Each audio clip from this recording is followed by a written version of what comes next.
दोस्तों, हमारी आज की कहानी का शीर्षक है दीक्षा की महिमा। एक बार एक व्यक्ति एक संत के पास गया और बोला, आप मुझे दीक्षा देकर मेरा उद्धार कीजिए, परंतु मेरी कुछ मांगों को पूरा करके मुझ पर कृपा करें। आशा है कि आप मुझे निराश नहीं लौटाएंगे। संत उसके भाव पर रीझ कर बोले, ठीक है, मैं तुम्हें दीक्षा दूंगा, तुम अपनी मांग रखो। भक्त चरण स्पर्श करके बोला कि मैं शराब नहीं छोड़ सकता और भजन भी करना चाहता हूं।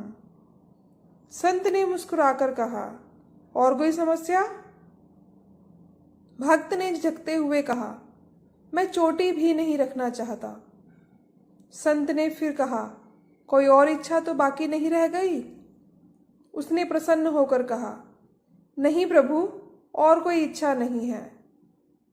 संत ने भुकटी पर तिलक छाप देकर गले में कंठी पहना दी और गुरु मंत्र दे दिया और बोले, आज से तुम्हें वैष्णव जीवन जीना है, अर्थात मिथ्याचार और व्यभिचार त्याग कर दिन में कम से कम 40 मिनट हरि भजन करना है, तथा जब भी तुम शराब का सेवन करो उसका दुष्परिणाम और दुष्प्रभाव मुझे समर्पण कर देना, अर्थात तुम्हारे द्वारा किए गए दुष्कर्म का दंड मैं भोगूंगा, तुम नहीं।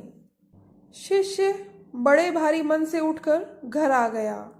घर पहुंचा तो मस्तक पर तिलक छाप व गले में कंठी देखकर घर के लोग सम्मान की दृष्टि से देखने लगे। जो लोग सीधे मुंह बात भी नहीं करते थे, वह अब रुक रुक कर बात करना चाहते थे। वह अच्छा महसूस करने लगा तथा उसके मुंह से जो भी बात निकलती, उसकी बात का घर परिवार व समाज में वजन बढ़ने लगा। अब अंदर से तो शराब पीने की इच्छा होती नहीं, परंतु दिमाग में रह रहकर शराब की याद आती कि बहुत दिन हो गए हैं, आज पीऊंगा। और एक दिन वह शराब की बोतल खोलकर बैठ गया। जैसे ही गिलास मुंह से लगाया, तुरंत गुरुदेव की स्मृति हो आई कि मेरे द्वारा किए गए पापों का दंड उन्हें भोगना होगा।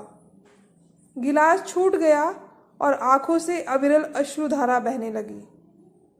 अगले दिन संत दर्शन के लिए वह चला गया और दंडवत प्रणाम करके रोने लगा। संत ने पूछा, क्या हुआ? क्या मैंने कोई ज्यादा कठिनाइयों भरा जीवन दे दिया? शिष्य बोला, नहीं भगवान, जीवन तो मैंने आपका संकट में डाल दिया है। मेरे पाप कर्मों का दंड आप क्यों भोगेंगे? मुझसे घोर अपराध हुआ है। आपने मुझे शरणागति प्रदान कर मेरा उद्धार किया और मैंने आपका ही जीवन संकट में डाल दिया। संत सुगंध की तरह होते हैं, जो पास से भी निकल जाएं तो व्यक्ति का व्यक्तित्व संवर जाता है, और भाग्यवश यदि कोई सिद्ध संत जीवन में आ जाए तो जीवन एक सुंदर झील के समान हो जाता है। अतः जितना हो सके संतों का संग करें।